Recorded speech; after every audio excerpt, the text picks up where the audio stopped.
Hi, I'm Louis Koo. You are watching Razer TV. Hi, I'm Louis Koo. You are watching Razer TV. Hong Kong actor Louis Koo flashed his trademark smile easily for the cameras, despite nursing a leg injury sustained in late July. The ambassador for Dream Eyework was on a whirlwind stopover in Singapore for the brand's 5th anniversary. 其實你係點樣會跌得咁傷？係咪因公受傷咧？其實唔係屋企自己唔小心跌親。自己跌親，係點樣跣親嘅？樓梯跌落嚟啊！樓梯碌落嚟。Louis sustained ligament tears on his right knee and wrist, and now has to work with the support of a walking stick and knee brace. Fortunately, he will not have to endure the pain of surgery. 而家就應該係唔使做手術嘅。咁之前受傷嗰陣時候，佢腫咗嘛隻腳。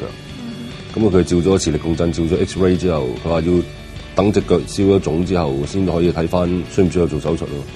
咁因為如果燒完腫之後咧，再做手術咧，可能要多1倍時間係唔喐㗎。即係佢最少多一做完手術，起碼有6個禮拜係唔可以落床。咁所以盡量唔使做就唔使做。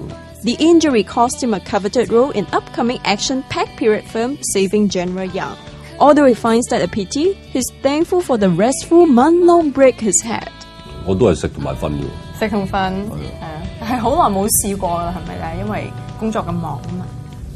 好耐冇試過啦，我諗都有幾年甚至乎10年時間冇試過咁。會唔會都識多啲朋友咁樣咧？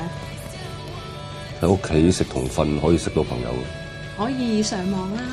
我好少喎。好少上網。唔係，我好少上網去。我通常上網都係睇嘢多，我唔會話或者可能開個 Facebook 啊。我有 Facebook， 但我好少喺上面留言。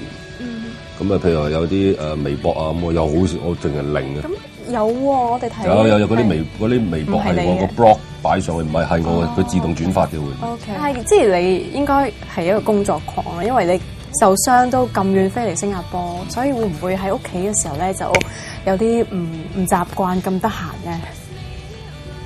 又冇喎。有冇？係不過係有啲悶嘅，做下嘢好嘅，飛去第度宣傳下，或者係拍一啲搞笑或者冇咁多動作嘅戲，我覺得都 OK。In fact, in 2 weeks' time, Louis will return to the set of a Raymond Wong-directed Chinese New Year comedy, The Eighth Happiness, also starring Kung Fu star Donnie Yen.